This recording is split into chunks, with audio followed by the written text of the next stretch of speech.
이번 주 산업뉴스인에서는 2조 원 규모의 산업부 R&D 과제를 책임지고 있는 한국산업기술평가관리원 정향호 원장을 현장 인터뷰를 통해 만나봤습니다.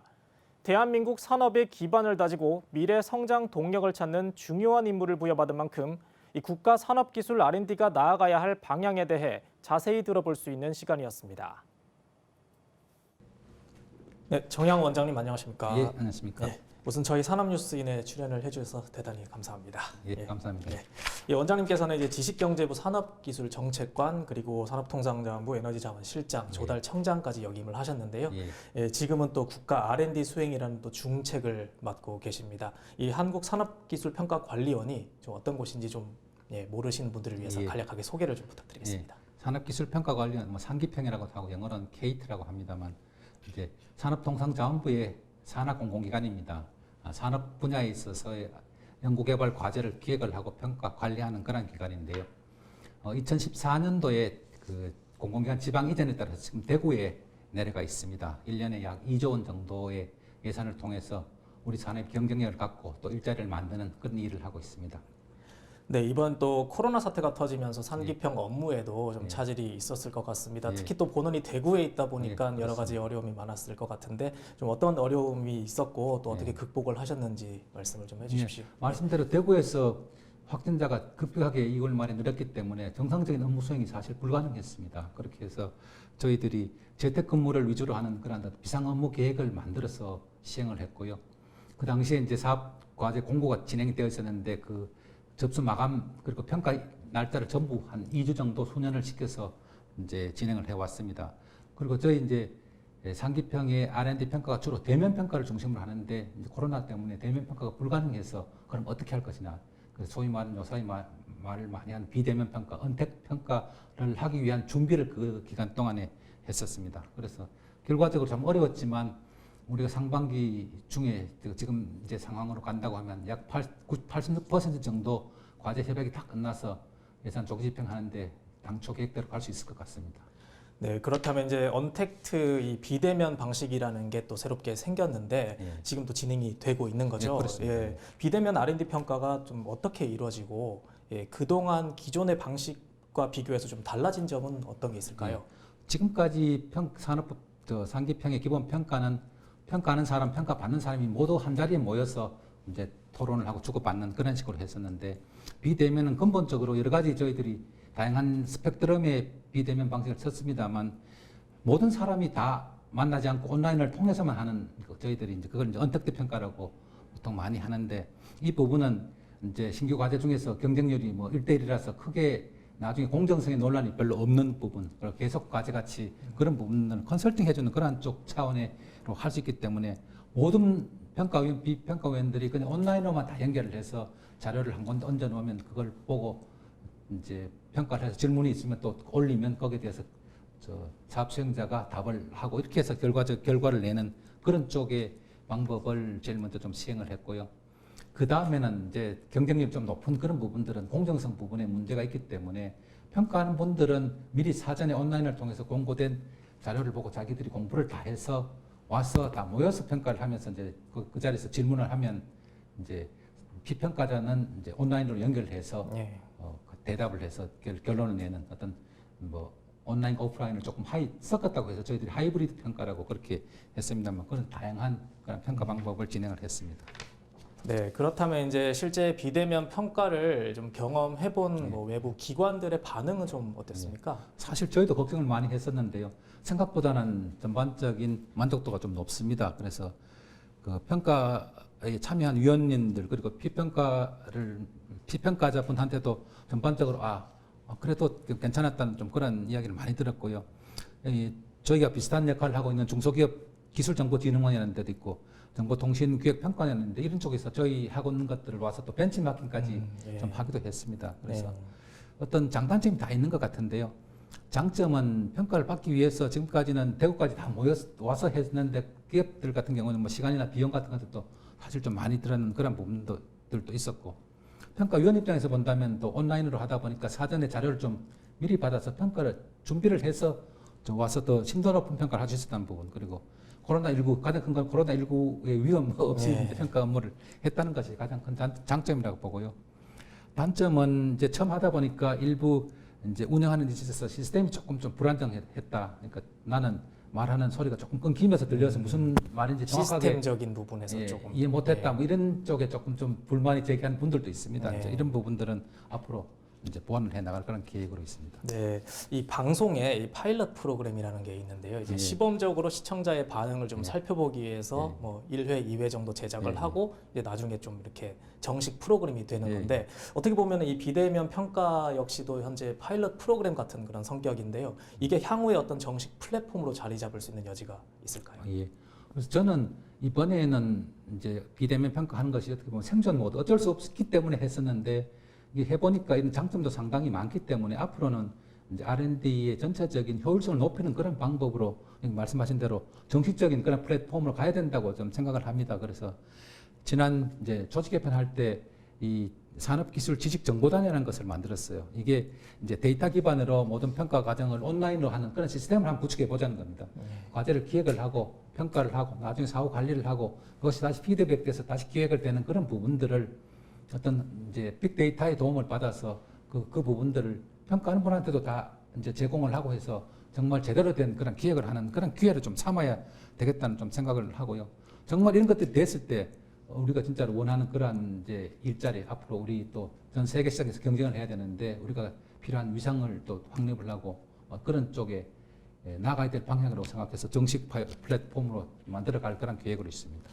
네, 이 코로나19로 인해서 또 산업기술 R&D도 좀 긴급 처방이 내려진 걸로 알고 있습니다. 예. 어떤 변화가 있었고 기업들에게는 좀 어떤 혜택이 좀 돌아갈 수 있는지도 예. 말씀을 해주세요. 저희들도 정상적인 업무를 못했지만 뭐 기업 하시는 분들도 정상적인 영업 활동을 못했습니다. 그래서 상당히 어떤 뭐 현금 흐름이라든지 이런 쪽에서 어려움이 많기 때문에 그런 현금 부담 같은 기업의 부담을 좀 줄여주는 쪽에 제도 개선을 했습니다. 그래서 주요 내용은 총 사업비가 주로 이제 정부와 민간이 매칭을 하는데 중소기업 같은 경우 민간 매칭이 보통 3분의 1 정도 하는데 이건 5분의 1까지 좀 줄여주고요. 정부가 준 출연금을 가지고 인건비로도 좀 사용을 할 수 있도록 이렇게 자금이 잘 안 돌기 때문에 좀 그런 부분을 해줬고 기술 개발이 완료돼서 성공을 하게 되면 저희들이 기술료라는 것도 받습니다. 기술료를 받는데 이런 부분들을 좀 납부 유예 내지는 그 면제를 해주는 좀 그런 제도도 마련을 했고 앞으로 R&D 하는 쪽에 평가를 할 때 재무 상태는 나쁠 수밖에 없잖아요. 그래서 어떤 뭐 부채 비율이라든지 뭐 유동 비율 이런 부분들은 당분간은 이제 평가 기준에서 제외를 해서 어떤 일시적으로 이런 경제적 재무적인 어려움을 겪는 기업들도 R&D를 좀 할 수 있도록 그렇게 제도 개선을 했습니다. 네, 알겠습니다. 글로벌 경쟁 시대에 패스트 팔로우가 아니고 이제 퍼스트 무버가 되려면은 이 R&D에도 굉장히 도전이 필요해 보입니다. 작년부터 이제 이런 도전적인 알키미스트 프로젝트라는 거를 시행을 하는 걸로 알고 있는데 여기에 대해서 좀 간단하게 설명을 부탁드리고 어떤 의미를 갖는지도 말씀을 해주세요. 저희 상기평이 하는 R&D의 성공률이 87%라고 나와 있습니다. 그럼 뭐 10개 하면 90% 정도, 10개, 9개는 다 계획대로 다 성공을 한다는 건데 사실 이건 어떤 의미로 보면 도전적인 걸 안 한다는 거, 할 수 있는 것만 한다는 그런 이제 이야기가 될 수 있는데 정말 이렇게 해서 우리가 앞으로 4차 산업혁명 시대에 우리가 국제사회에서 위상을 갖고 있을 수 있을까? 저는 안 된다고 봅니다. 이제는 정말 남을 따라간 R&D, 정답을 정해놓고 그걸 찾아가는 R&D 이 이상을 뛰어넘어야 되는데 그런 것들을 이제 R&D에 반영하기 위해서 시범적으로 하는 것이 알키미스트 프로젝트입니다. 그래서 저희들은 앞으로 좀 R&D도 어떻게 봐서 지금 봐서 그게 되냐 하는 그런 쪽 과제들 있잖아요. 그런 부분들을 좀 도전을 해서 그 과제는 당장은 실현 못하더라도 그 과정에서 나오는 아이디어를 또 기업이 받아서 또 사업화시키고 이런 쪽으로 좀 다양화시켜 나가야 된다고 봅니다. 그래서 이게 어떻게 보면 아직은 작은 규모지만 우리 산업 R&D의 체질 자체를 좀 바꾸어 나가는 그런 시발점이 될 수 있기 때문에 저희들은 이걸 상당히 좀 이제 중요하게 생각을 하고 또 정부 R&D다 보니까 뭐 무조건 열심히 했는데 실패했다. 이거 이렇게 또 국민들한테 설득할 수도 없잖아요. 그러면 이게 실패를 했지만 뭐가 될 수 있다는 걸 보여주는 그런 어떤 사업을 키워나갈 그런 계획으로 있습니다. 네, 잘 알겠습니다. 또 요즘에 이제 신사업에 대한 중요성이 또 커지고 예. 있습니다. 이 기업들도 좀 미래 먹거리를 찾기 위해서 나름대로의 또 노력을 많이 하고 있는데요. 하지만 또 중소기업의 경우 신산업 발굴하고 또 R&D하고 또 사업화까지 연결시키기까지 굉장히 그 어려움도 많다고 하는데 이를 좀 해결할 수 있는 방안이 있을까요? 저는 전반적인 이제 정부 R&D 시스템 자체가 조금 좀 바꿔줘야 된다고 보는데 거기 한 세 가지 측면에서 좀 볼 수가 있을 것 같습니다. 그래서 첫 번째는 우리가 어떤 R&D를 할 거냐 하는 부분들 기획을 하고 또 어떤 기업이 할 거냐는 평가를 하고 나중에 선정을 하고 관리를 하는 그러한 과제가 정말 사업성이 높은 부분들을 추려낼 수 있는 그런 시스템을 만들어야 된다고 봅니다. 아까도 말씀드렸습니다만 인공지능이라든지 이런 쪽을 좀 해서 우리나라 산업 구조의 변화 그리고 세계 시장의 추이의 변화 그리고 기업의 뭐 인적인 능력이든지 경쟁력 이런 것들을 다 평가를 해서 정말로 제일 잘할 수 있는 사람한테 제일 잘할 수 있는 과제를 선정을 해서 일을 시켜주는 그런 쪽으로 시스템을 바꿔나가는 쪽을 제일 먼저 좀 하고 있고요. 두 번째는 아까 알키미스트 하듯이 이제는 우리 이 R&D도 좀 도전적으로 가야 되고 우리가 나 혼자 할 수 있는 그런 식으로 해서는 안 됩니다. 지금은 많이 그렇게 되어 있는데 이게 뭐 국내의 다른 파트너는 물론이고 뭐 기술이 일부 기술 필요하면 기술도 사와서 그렇게 해서 좀 개발 속도를 좀 줄여야 되고 궁극적으로 그 해외에 있는 이제 뭐 기업이나 연구소하고도 같이 손을 잡고 해야 되는 그런 부분이 크다고 보고요. 세 번째 마지막으로는 이제 연구개발 시스템이 연구자들이 좀 편하게 일을 할 수 있는 우리는 필요한 뭐 행정 행위 하다 보면 시간이 다 갈 수가 있습니다. 그래서 연구비 사용하고 정산하고 이런 쪽에서 자율성을 좀 대폭해주고 또 내야 되는 서류 같은 것도 대폭적으로 좀 줄여주면서 다만 정부 R&D이기 때문에 국민이 낸 세금을 이걸 다른 목적으로 유용한 경우가 발견이 된다면 거기에 대해서는 엄정하게 책임을 묻는 그런 시스템으로 저걸 다 바꿔 나가야 이제 기업들도 성과를 낼 수가 있고 우리 R&D도 더 효율적으로 갈 수 있다고 저는 그렇게 생각을 합니다. 알겠습니다. 예, 앞으로 이제 4차 산업혁명 시대를 맞으면서 또 이제 포스트 코로나 시대를 또 준비를 해야 되는 과정에서 많은 부분이 이제 변할 것으로 예상이 되는데요. 이 과정에서 대한민국 산업의 성장을 이끌 산업기술 R&D가 어떤 방향성을 갖고 또 전진해 나가야 하는지 좀 조언을 좀 부탁드리겠습니다. 저는 좀 두 가지 측면이 있다고 봅니다. 첫 번째는 우리가 기초 체력을 좀 키워 나가야 되는 거고요.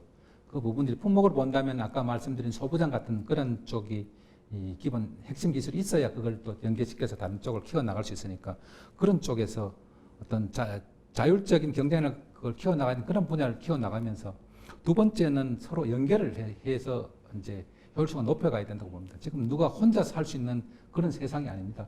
4차 산업혁명이라는 것 자체가 연계하고 전체적인 AI를 통해서 효율성을 높여가는 그런 부분인데 우리 R&D 시스템도 다 그런 쪽으로 다 해서 이제 저희들은 R&D를 개발하면 끝이다가 아니고 이 개발한 R&D가 정말로 사업화가는 길목에서 데스밸리도 있고 여러 가지가 있습니다만 그런 부분들을 같이 기업들하고 협력을 해서 좀 풀어나가는 그리고 또 정부기관끼리도 또 협업해서 풀어나가는 그런 시스템이 마련이 되어야 우리가 진짜 앞으로 이제 우리 국가의 위상 자체를 좀 제대로 또 튼튼하게 만들어갈 수 있다고 그렇게 생각을 합니다. 네, 협업이 굉장히 또 중요하다고 강조를 해주셨습니다.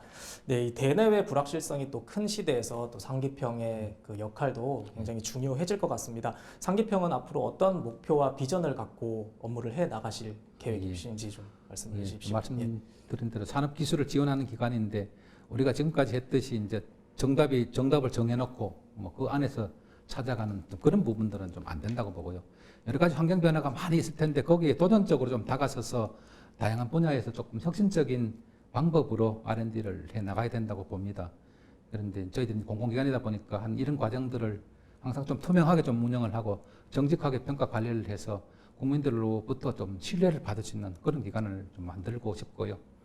또 우리 R&D 2조 원을 준 거에 대해서 성과가 이거라는 부분들을 국민들한테 떳떳하게 제시될 수 있도록 그 성과 발굴에도 최대한 노력을 할 그런 계획입니다. 네, 오늘 원장님 말씀을 들어보니 코로나라는 국병이 나타났지만 우리 산업은 연구개발의 힘으로 위기를 잘 극복하고 또 포스트 코로나 시대도 잘 준비해 나갈 수 있을 것 같습니다. 오늘 산업기술평가관리원 정양호 원장님 만나봤습니다. 시간 내주셔서 감사합니다. 네, 감사합니다.